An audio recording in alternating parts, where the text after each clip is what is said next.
শাহবাগ থেকে যুক্ত হচ্ছেন সহকর্মী তাওহিদুল ইসলাম। তাওহিদ, রাতেও তো কর্মসূচি চলছে, দাবি দেওয়া নিয়ে কি বলছেন জুলাই যোদ্ধারা?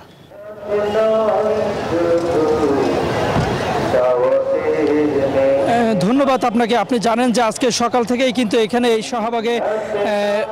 শাহবাগে অবস্থান নিয়ে আন্দোলনকারীরা কিন্তু তাদের দুই দফা দাবি জুলাই সনদ ঘোষণা ও জুলাই ঘোষণাপত্র ঘোষণা, এই দুই দফা দাবিকে কেন্দ্র করে কিন্তু তারা এই শাহবাগে চারপাশ বন্ধ করে দিয়ে সড়কে অবরোধ করছেন। এখন পর্যন্ত কিন্তু তারা সারা দাবি না হওয়া পর্যন্ত এই শাহবাগ তারা ছেড়ে যাবেন না।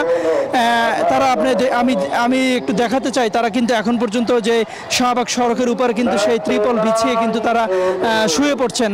এছাড়া মঞ্চে একদল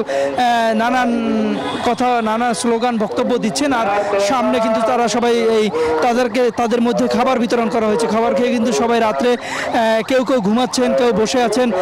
সবাই আমরা কথা বলছিলাম এখানে যারা আয়োজক আছে তাদেরকে, এখানে যারা আয়োজক তারা হচ্ছে জুলাই শহীদ পরিবার ও জুলাই আহত যোদ্ধারা কিন্তু এটার আয়োজন করছে। তারা বলছেন যে সরকার এখন পর্যন্ত 3-4 বার কিন্তু কথা বলেছেন যে জুলাই সনদ ঘোষণাপত্র দেওয়া হবে, কিন্তু একবারও তারা সময় মতো দিতে পারেননি। তাই এবার যাতে যেই সময়ের কথা সরকার বলছেন সেখান থেকে যাতে পিছপা না হন, তাই তারা এই দাবি আদায় না হওয়া পর্যন্ত এই শাহবাগে তারা অবস্থান কর্মসূচি চালিয়ে যাবেন।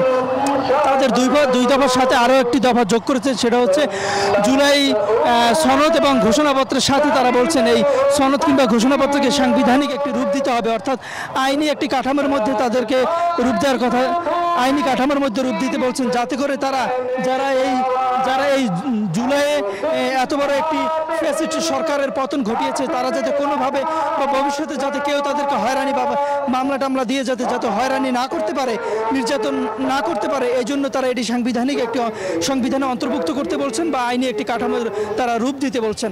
এই ছিল শাহবাগ থেকে আমার কাছে থাকা সর্বশেষ। তাওহিদ, আপনাকে ধন্যবাদ আমাদের সাথে যুক্ত হওয়ার জন্য।